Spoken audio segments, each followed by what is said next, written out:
So if we look at the scalability as a growth story, so scalability is about evolution over time. So scalability is all about handling the increasing workload. So scalability is about evolution over time. The system should have the capability of evolving over time. So a system by default, it is not scalable. So a system is not scalable by default. It becomes scalable through iterative design, iterative redesign. So see, the idea is that we always start with a small system and then we will keep on redesigning it. We will keep on adding more and more resources. So a system becomes scalable through iterative redesign, through architectural evolution.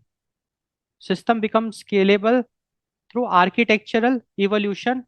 System becomes scalable through learning from bottlenecks. Through learning from bottlenecks. So now it's very clear that a system by default it is not scalable. System becomes scalable through iterative redesign, architectural evolution, and learning from bottlenecks. And that is what scalability is about, evolution over time is. Now let us discuss the stages of growth in a scalable system. So if we talk about stages of growth, the first stage is the single node system. Now single node system, definitely it is very efficient, it is simple, it is fast, but it is limited scale. It cannot handle lots of load it cannot handle. So it is simple, fast, efficient, but it's not scalable. Then what we do is the stage two is vertical scaling. So this single node system, we add more compute power, more memory to it. So that is the vertical scaling. So stage two is the vertical scaling, wherein the single node system, we make it more powerful by adding bigger machines, more CPU power, RAM power, and limited ceiling. And stage three is the horizontal scaling. So here what we do is, in horizontal scaling, we will make use of multiple machines. Instead of using single machine, we will, in horizontal scaling, we will add more and more nodes. So we will get distributed system and we will achieve load balancing. So the stage three is the horizontal scaling. Stage four is the distributed architecture.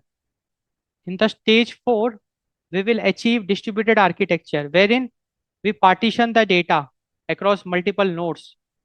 We adopt the concept of replication and complex coordination. And stage 5 is the global scale. Stage 5 is the global scale. So here, multi-region deployment.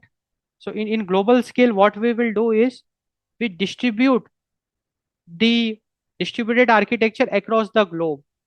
So multi-region deployments we do. We will optimize for latency. So if somebody is accessing from North America, so they will be requesting the resources over there. So we will optimize the latency and consistency trade-offs. So this is the stages of growth. So we start with single node system in stage one to vertical scaling in stage two, wherein we add more compute power to the single node system.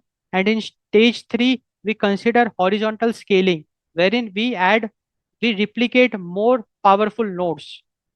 And stage four is distributed architecture, and stage five is the global scale. So these is the stages of growth for scalable systems. So in this way, scalability, it grows with time, it evolves over time.